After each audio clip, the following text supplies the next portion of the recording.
Before we get to this video, yet again, I'm going to talk to you about FUTTRADING.co.uk. I know a lot of you get annoyed by it, but it is what allows me to do this job full time. So thank you to everyone that has subscribed so far this year. The feedback has been phenomenal.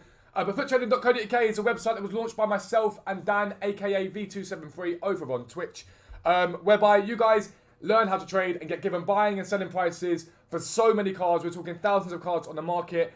And just gone live right now is our League SBC investment guide where you guys can make hundreds of thousands of coins from. And icons are now live on the site, buying and selling prices for pretty much every single icon on this game. It's £10 a month for tier 1, which gets you access to all the buying prices and selling prices. And £15 a month for tier 2, which gets you access to our amazing live filters tool, which helps you guys make thousands of coins immediately with some of the best sniping filters on this game. You also get access to this CHEM style calculator, tells you what to sell your cards for, and a trade storage area which we have built ourselves for you guys to use so you can keep a track of how much coins you are making every single day on this game.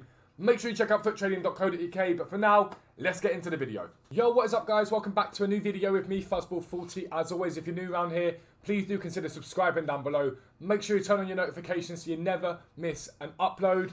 And check me out on Twitch, click the link down below. I try and stream most days over on Twitch. This week, probably slightly earlier, 3:30. Going through to 5:30, 6 o'clock. So make sure you check me out there and check out FUTTRADING.co.uk for all your trading needs. Important point about that, if you are subscribed to the website, even if you're not, we have a free Discord server that anyone can join. If you go to the website, click on the link, anyone can join it. Amazing community, well over 1,000 people in there now. Be able to help you guys with trading and just new people that you can meet in a safe environment where we try and keep on top of everything as we go. But this video is all about Team of the Week investing, and it's a massively important video in terms of easy coins you guys can make, but loads of people are making silly mistakes which is costing them coins. So quite a few of you have asked about them on my comment section, quite a few people have asked about it in Discord, and quite a few on Twitter. So I thought I'd go over how I'm looking at Team of the Week investing so you guys can start to get an idea of that. Now, what is Team of the Week investing? Every single week, I'm sure you all know this, we get a Team of the Week on FIFA, which is some of the best performances from the week just gone, usually the weekend just gone. They get an inform, and then their other card, so their gold card, is not on the market. Their inform is the only one on the market. Now, basic rule of FIFA, when a card is not in packs, so when a gold card is not in packs because it's got a special card, that card tends to rise. There are sort of caveats to that and things you have to think about, which we will go over, but it's simplistic economics here. If you have a gold card that has no supply and people are taking that gold card off the market, it means there are less of them, which means it is rarer, which means that people will pay more for that card. That's the basics of how we think about investing in these cards. So what you do is EA released a Team of the Week. I think it used to be done earlier. I think they've changed it now, so it's not done any earlier anymore. I think it gets released bang on 6 o'clock, which is good. The Team of the Week gets released and we get, I think it's 18 players. When that Team of the Week gets released, I will always rush invest in some players. I do not pre-invest, and I'll explain that when we look at the foot bin, and I'll show you why I don't pre-invest in Team of the Week. But I will go and rush invest in X amount of a card that I think will do well for that week. Leave them 30, 40 of them sat in my transfer pile, just doing nothing basically, and then I'll come back to them later on when they go up in price throughout the week and sell them on for profit. That's the basic premise of Team of the Week investing. What I want to do now is show you guys the Team of the Week, what happened last week, and give you guys some sort of tips and pointers as to how you guys can stop yourselves from getting burnt and stung and make a fair amount of coins for a very simplistic trading method. I'll get into it right now. I will be right back.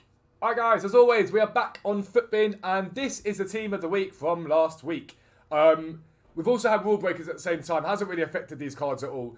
But basically, this is the Team of the Week as we see it right now. Really good Team of the Week this week. Obviously, Rashford, Werner, Depay, was Delaney got a really nice centre-back card. Edison. Really nice Team of the Week. Now, some of the cards that got Team of the Weeks this week were incredibly obvious. We knew full well that Werner was getting one. We knew that Ibrahimovic was getting one. And I'm going to show you what their price did so you get an idea of it, just so you know what you need to avoid. Cards that people weren't really sure about or thought about were people like Oyarzabal. No one really sort of knew that he was going to be a Team of the Week. Rashford we knew was going to get one, but I'll explain him being an anomaly in a minute. But let's go over the cards, and I'll show you what some of them did. So we'll start off with Timo Werner. Now, everyone knew he was getting the Team of the Week. Timo Werner was down as low as 197 last week. If you look at Thursday, he climbs up to 201. before 220. Werner should realistically have seen a bigger rise because he's out of packs. He's a ridiculously meta striker from the Premier League. But everyone knew that Werner was getting one, so a lot of people invested in Werner. Yes, he climbed. Yes, people would have made profit out of him. But is it anywhere near the return on investment you can get from other cards? No, it's not. The reason for this is there's a couple of reasons. Premier League has a load of relatively meta strikers. You've got Pierre-Emerick Aubameyang. A lot of people use Son left mid and put him up top. You've now got that Harry Kane card that's just come out. Aguero. You've got some very good strikers in that league. Werner saw a rise, but this rise is not something that I would think would be a rise given that he's out of packs and a lot of people use this card. Parejo. This was the big one. Him and Oyarzabal were the two big ones. No one really knew specifically they were going to get one, and a lot of people, I think, overlooked it. Parejo was sat, when he got the Team of the Week card, at 7,200 coins. He's now apparently up at 12,000 coins, but he's not. Parejo is extinct on the market. You cannot get a Parejo anywhere you look. You have to try and snipe him, but he is extinct. So he's gone from about 7,000 coins you could have got him for, and he's gone extinct. If you'd have sold him at 12,000 coins, you get 4,000 coins profit a card. Again, you've got a Werner here, who for a 200,000 coin spend or 197,000 coin spend, you're making about 13,000 coins back at max. Or for Parejo, at 7,000 coins, you're making about 4,000 coins, 4,500 coins profit per card. Much better investment. But so if you rash invested in Parejo at 6 p.m. on Wednesday, you did extremely well from him. If we look at Marcus Rashford, I'll talk about him in a second actually. Oyarzabal, he's 8,500 on the market now apparently is what everyone's saying. I had a little look at him a minute ago, he's actually a little higher than that. But again, Wednesday he was sat at about 4,700 coins. He's now nearly doubled in value. Now, why did Parejo and Oyarzabal do really well? First one, no one really thought about them getting in form because no one was looking at Oyarzabal and Parejo. They were all looking at their ridiculously meta cards. That's number one. But number two, we also got a lot of decent player SBCs this week that required 84 and 85 rated teams. Inaki Williams, for example, I think it was 84 and 85. That Malon card was an 83 and an 85. And so there's demand for what we call SBC fodder. SBC fodder is cards that aren't overly usable in the game, but are used for SBC purposes. And so these two cards fit that demographic perfectly, especially with that Inaki Williams card, because he required a Spanish player and a La Liga Santander player. Both of these players are Spanish and La Liga Santander. They did extremely well. But SBC fodder will always do well with Team of the Week investing. It always does. I remember last year, a Serbi, pretty much went extinct from what I think was 4,000 coins. It was an incredibly good investment. I made hundreds of thousands of coins that week. But yeah, these two cards here, for obvious reasons. Now I'm going to get rid of... actually, no, before I get rid of them, I will show you. Oyarzabal here. The reason why, again, he's really good. He's an 84 rated card. The only one around him that really fills that void is Munayin. But if you've got an 84 and 85 rated teams, you're going to need to use Oyarzabal probably for CHEM. Dembele you're not going to use because he's 56,000 coins. So that's why Oyarzabal did quite well. But I will get rid of that quickly as we go to my drive. And let's get rid of Parejo. Let's get rid of Oyarzabal. And let's look at Marcus Rashford. Now, obviously we knew he was getting Team of the Week. Everyone was certain on that. And if we look at him, he's 161. He saw a gigantic rise. His rise was from 161 up to 196, I believe. So that's 35,000 coins. A lot more than Timo Werner.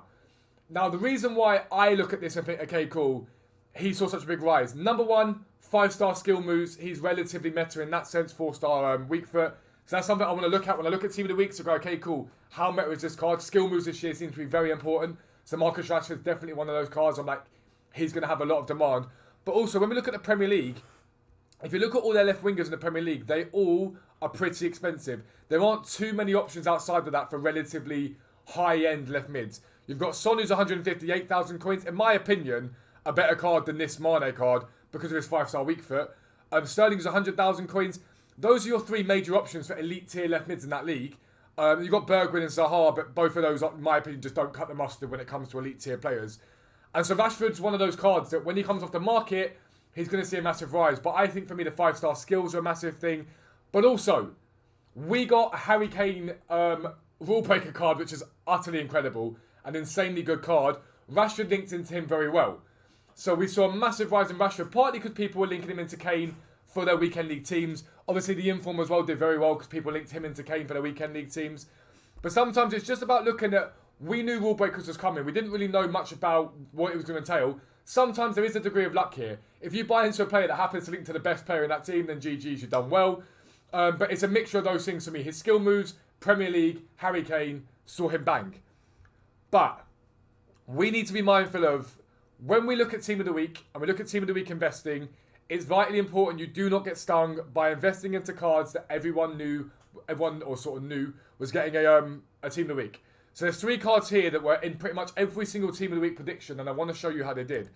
The first of this is Thomas Delaney. Everyone said Thomas Delaney was getting a Team of the Week this week. And if you look at his graph, we didn't really see much of a rise at all. In fact, we saw a tiny, maybe 100 coin rise. There's no rise here at all. Now, why is that? Thomas Delaney is a relatively sort of accessible investment for a lot of people with low coins to make. And you see a lot of people saying, go and invest in Thomas Delaney, he's going to get a Team of the Week. What happens is, everyone goes and buys Thomas Delaney. All these people with low coins go and buy him. Wednesday comes, he gets the Team of the Week.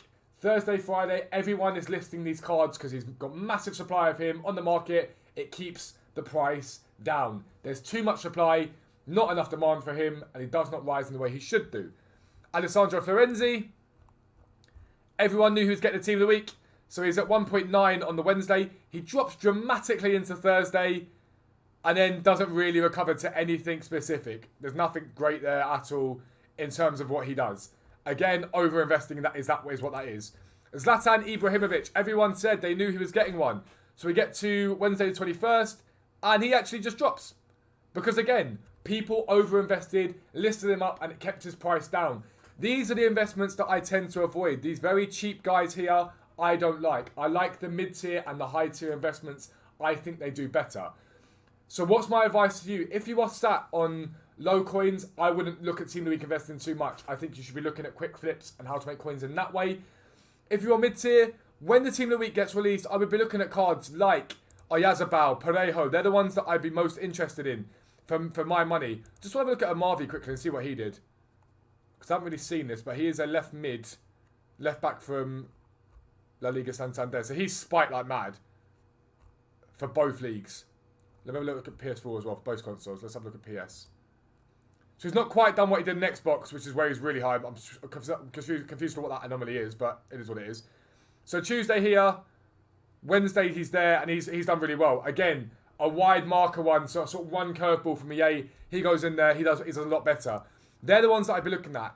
If you have a lot of coins, I would look towards these high tier investments. They're relatively safe investments because there's so much supply of them on the market. They're the ones I look towards. Werner, Rashford, obviously Rashford did very well because he linked to Kane. We have a look at Depay. I want to see what Depay did last week as well. So 85 rated cards. Did he see a decent spike? Not really. Again, another one that I think a lot of people had in his predictions. Hasn't really done very well. For me, SBC fodder's the way forward on this. I'm not going to lie to you. SBC fodder's where I see it. Someone like Amavi isn't necessarily SBC fodder, but he is good for those sort of daily SBCs that we get, where you get a mega pack, which was the one yesterday. He can do quite well in that. He's French from La Liga, from Ligue 1. Gets a strong link into people, he can do quite well. But they're the sort of ones I'd be looking at. And what I would do right now if I were you, I'd go and look at all the old Team of the Weeks and see which cards did well, which cards didn't do well, and see if you can see a pattern. I know you will see the SBC fodder pattern because I've seen it throughout all the Team of the Weeks. I'd be looking at that specifically. That's what I think is the best one. Again, do not all go out and invest in the exact same card because you'll have the problem that you'll all keep the market down when you start listing your cards up. And do not list 15 at a time. List one, get it sold. List another, get it sold. It's time consuming, but it's easy profit to make. If you can make 5,000 coins profit a card before tax, that's a huge amount of coins you can be making. But that is Team of the Week investing on FIFA 21. As always, if you're new around here, please do consider subscribing down below. Clicking the like button. Don't forget, comment on the videos for anything you want to see. Turn on your notifications so you guys don't miss an upload. But that is the end of the video. Peace out. I will speak to you soon.